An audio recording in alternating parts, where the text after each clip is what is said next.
Good evening and welcome to Crescent Research Center's expert interview series. Today, we're pleased to deliver you an in depth discussion on the topic of US Iran confrontation, the dynamics, military escalation scenarios, and the regional power implications. And it is my pleasure to introduce our distinguished guest, Mr. Alberto Cunha. He is professor at the University of Lisbon and an associate researcher at Portugal's National Defense Institute. Thank you for being with us today, dear Alberto. It's a pleasure. Thanks for the invitation. It's a very, very important topic right now for the world, and I'm happy to contribute. Thank you so much. We can proceed with the first question.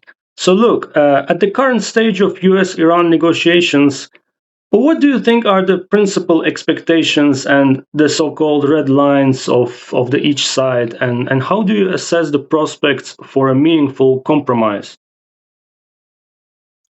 All right. So my answer, and I'm going to provide basically three red lines for both sides. This is, of course, based on what we know from the politicians, what we hear, what we read. So, of course, I am not a part of the negotiations, so we don't know for sure. But what has been stated by people on the knowledge from the US side, the three red lines are the first one, and this is the most important from the perspective of the Trump administration, is that Iran is seen to make meaningful concessions.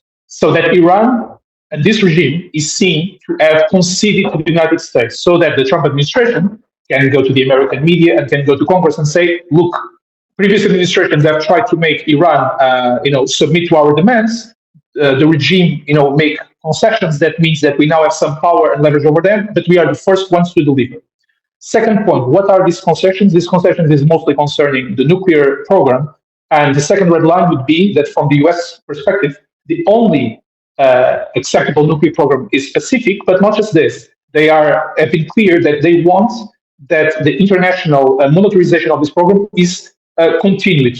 What does this mean? Not just verified now, but that the program can be verified in 1 year, in 2 years, in 3 years. So essentially, the nuclear program has to be permanently monitored by the international authorities that are trusted by the United States. And the third demand is connected to Israel and its objectives. A very clear signal from Iran that they will not oppose the two main policies of Israel right now. The first one, the so-called Abraham agreements, where Israel has been doing recognition and economic agreements with several of the regional players, Morocco, Egypt, Saudi Arabia, Turkey, to name a few. And second, that Iran interferes as little as possible in the so-called board of peace plan for Gaza, which we don't know exactly what it is, but that Iran does not interfere. So this is from the US side. From the Iran side, of course, the main demand of Iran is that they have sovereignty in their nuclear program. So they will accept a one-time verification that right now this is for Pacific means, but they will, I don't think they will accept a continued verification where international authorities can come in 1 year, in 2 years, in 3 years, because this would be seen that they would surrender their sovereignty on this issue. Second red line, that the United States and Israel stopped promoting directly or indirectly the opposition to the regime, be it by financial means, be it any kind of support to the previous Shah's son, be the demands that the regime has a different attitude towards protests. So basically, they want their sovereignty to be recognized. The United States does not have to like the regime, but this is our regime and it should not interfere, and Israel the same. And the third demand is that any further raids to nuclear installations and energy installations, such as we saw from last year from Israel and US, stop. So I think these are the main red lines from both sides. Now, the most difficult part of your question is the probability. And here we are in the realm of the unknown. But if I think the probability is less than 50%, and I'm going to give three reasons, and I think we can conclude this first part. First of all, both sides say that they want negotiation, but you should see what they are doing, not what they are saying. Both sides are making every possible move to make confrontation likely. The United States has deployed the biggest concentration of Navy and planes since the invasion of Iraq and the Gulf War. It has never been bigger. They have already one aircraft carrier. A second one is on the way, is right now in the Mediterranean. They have the biggest concentration since 23. And Iran, last week, has temporarily blocked the Strait of Hormuz, which already had some effect in the oil prices. So Iran is also saying, we also have the means counteract possible attacks of the US. We are not Iraq. We are not Venezuela. We can defend ourselves. So this is both sides are doing everything possible to make this happen. The second thing that I think is likely is that, you see the red lines. Specifically on the issue of the nuclear, they want exactly opposite things. The United States wants to have some kind of say over monetization of the program, and Iran wants to have a sovereign program. Well, you cannot have both. It's either a sovereign program that the Iran government can develop, or it's monitored permanently. It cannot be both. It simply is not possible. And the third is the rhetoric, because it's very difficult for a US president to back down at this point. Listen, you've already deployed all your military. You're saying to the media, held it all the time. You're saying to the Congress that Iran is going to change, Iran is the Iran, we are going to conquer Iran, and now you're going to come back with an agreement that is less than satisfactory. I think it's unlikely. And I think the last point to say here is that this is not just the policy of this administration towards Iran. If there is one topic in which both parties in the United States mostly agree, is the topic of Iran, and that Iran needs to be controlled or even changed. So they both agree. So I think I would say that it's unlikely that they have an agreement, given all these conditions that I stated. Okay, very, very insightful. Thanks for these comments. And look, if the United States were to launch either a limited or a large-scale military operation or campaign against Iran, what consequences might this have for the regional security and for the regional security architecture and the balance of power in the Middle East? I think the answer very much depends on what kind of intervention, because I think here we can you use more like large-based intervention, or like, I think the key factor here is whether there are boots on the ground or not. I think this is the main issue. If the United States does even a large-scale aerial attack, but there are no troops, I think the consequences are going to be smaller, because the regime is in Iran is losing domestic credibility, because they also have had a lot of defeats internationally in Syria and in Lebanon. We can talk about that, but they can survive an aerial attack. There's not going to be a war. Probably the position of the Gulf states, be it the United Arab Emirates and Saudi Arabia, they basically both don't really want a full war. They want more or less things to stay as they are. I don't think they would point the finger at each other, but there will not be a revolution in the region.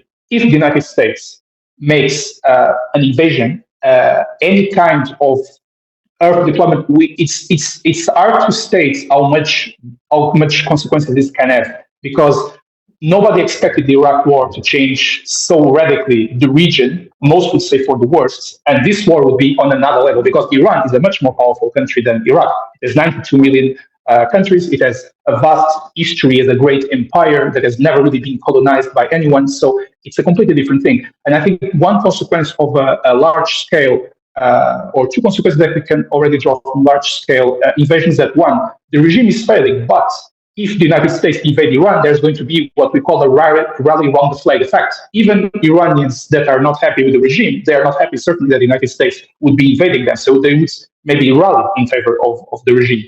And I also think that if a large-scale intervention happens, it would be very interesting to see specifically what Saudi Arabia does, because I think Saudi Arabia is the key player.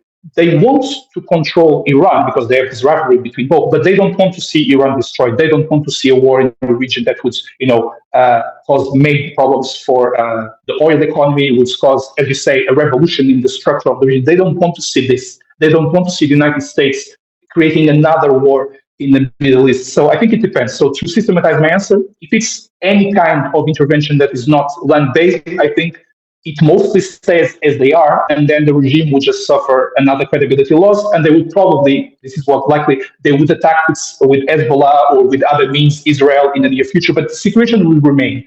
If there is a large-scale war, I think it would be a disaster for the region, frankly, because in that case, we cannot even predict what Saudi Arabia would do, what Turkey would do, what Israel would do, and so that would be a very, very dramatic situation. And we cannot even talk just about consequences for Iran. It would be the whole region that is in convulsion. That's true. That's very interesting. And proceeding to the third question, how might a potential US strike affect Iran's domestic political stability, economic outlook, and its regional strategy conducted through allied proxy actors? Yeah. We could talk about this for 1 hour. I'm going to try to be systematic. I think, obviously, one of the main objectives that Iran has And so some of the disgruntlement with the regime comes from economic problems because the sanctions are affecting the standards of the people living in Iran. So, of course, this is the main objective of the regime. And the problem is that the regime has suffered two big symbolic and geopolitical defeats in the last years. First, the fall of the Bashar al Assad regime, which was one of the main proxy allies, and the fact that Hezbollah was attacked and weakened by Israel in the way that it has. So the prestige of the regime is already much weakened than it was because there was always opposition to the regime. But if we think about the protests in 2009 between the reformists and the conservatives, at the time, Iranians were seeing that Iran could stand up to the United States objectives in the list. If there is an attack, they can say, well, they not only are not delivering economic prosperity because we're suffering with sanctions, but now we cannot even, make ourselves respected towards the United States and Israel. So this is the first consequence.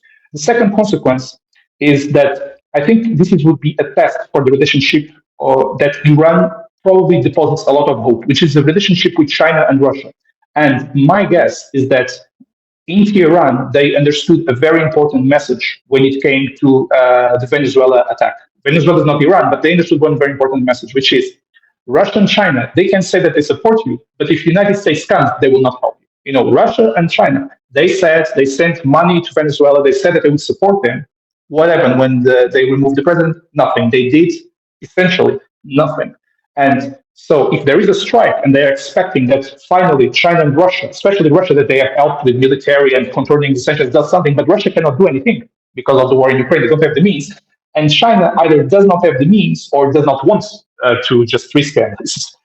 So this is the second consequence. And I think the third consequence is that the pressure, if there are further strikes, the pressure for the regime to make sure that they finally can defend the prestige of the country will become so overwhelming. It does not mean that the regime will fall, but one of the main key arguments that the regime has been making since 1979 is that we are defending the power and the respect of Iran as a civilization. But now the opposition can say, but no, you are losing in every front, and you can no longer deliver the important influence that we have in the region. Most of the powers in the region, they are not aligning with Iran, they are aligning with the enemies of Iran. So the opposition can say this is not working economically, not working socially, but also not working in foreign policy. So in many ways, the smartest move would be to make a strike, again, a strike that is not a war, so no troops, because it's very difficult for the Iran regime to, they can make some strikes in response in Israel, but it will not be the same.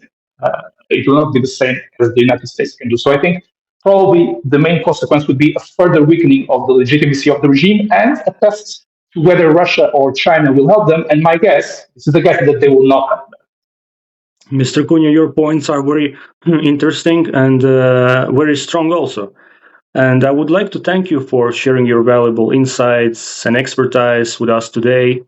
Your analysis has provided an important clarity on this complex and evolving issue. We hope to hear from you again in the future. And to our audience, I want to thank you for joining the Crescent Research Center's Expertise interview series. We hope this discussion has contributed to a deeper understanding of the current topic. And stay with us for more expert discussions and series. Until next time, thank you and bye.